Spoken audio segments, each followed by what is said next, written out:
रायपुर में समस्त छत्तीसगढ़ राज्य आरक्षित वर्ग अधिकारी कर्मचारी फेडरेशन के तत्वाधान में एक महत्वपूर्ण राज्य स्तरीय परिचर्चा आम सभा का आयोजन किया गया। इस संयुक्त मंच पर छत्तीसगढ़ अनुसूचित जनजाति शासकीय सेवा विकास संघ, छत्तीसगढ़ राज्य विद्युत मंडल, आरक्षित वर्ग अधिकारी कर्मचारी संगठन और social justice and legal foundation ने एकजुटता दिखाई। आरक्षित समुदायों से जुड़े कई महत्वपूर्ण संवैधानिक मुद्दों पर गहन विचार विमर्श किया गया। वक्ताओं ने इस पर चिंता व्यक्त की कि छत्तीसगढ़ राज्य में पदोन्नति में आरक्षण वर्ष 2019 से निष्प्रभावी है, जिसके कारण आरक्षित वर्ग के कर्मचारियों को पदोन्नति का लाभ नहीं मिल पा रहा है और समाज के शिक्षित बेरोजगार शासकीय सेवाओं से वंचित है।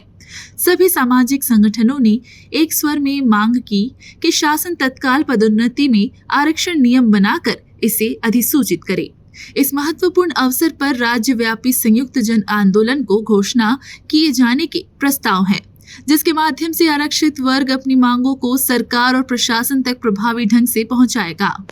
संविधान के हीरक जयंती के अवसर पर आज संयुक्त रूप से एक आम सभा रखी गई है, जिसमें प्रमुख रूप से अजाक्स हमारा प्रांतीय स्तर का संगठन है, छत्तीसगढ़ राज्य विद्युत मंडल आरक्षित वर्ग अधिकारी कर्मचारी संघ एक संगठन है और अनुसूचित जनजाति शासकीय सेवक एक राज्य स्तर का संगठन है और सोशल जस्टिस लीगल फाउंडेशन।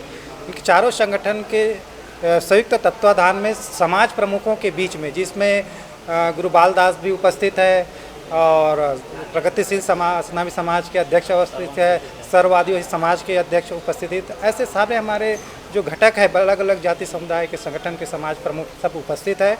उनके बीच में हम ये 9 सूत्री मांग रखे हैं, जो ज़्यादातर संवैधानिक मांगे हैं और विशेष करके ज़्यादातर हमारे युवा साथियों से रोजगार से जुड़ा हुआ मामला है। ये सारे समस्याओं को सॉल्व करते हैं तो यहाँ सबसे ज़्यादा रोजगार पैदा होगा और लोगों को छत्तीसगढ़ के शासन को प्रतिनिधित्व करने में उनको भागीदारी मिलेगी।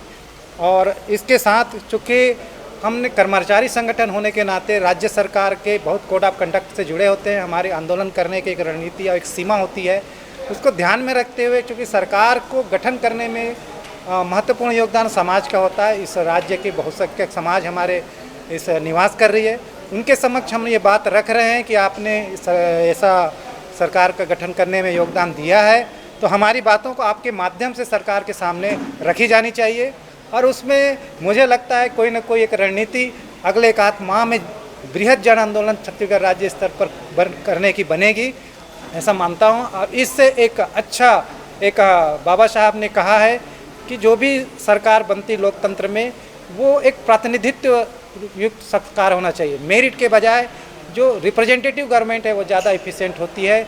इसको हम छत्तीसगढ़ में चरितार्थ कर सकें, ऐसी भावना के साथ इस कार्यक्रम को आज आयोजित किया है। आप सभी का मैं इस प्रेस कॉन्फ्रेंस उपस्थित होने के लिए आभार व्यक्त करता हूँ।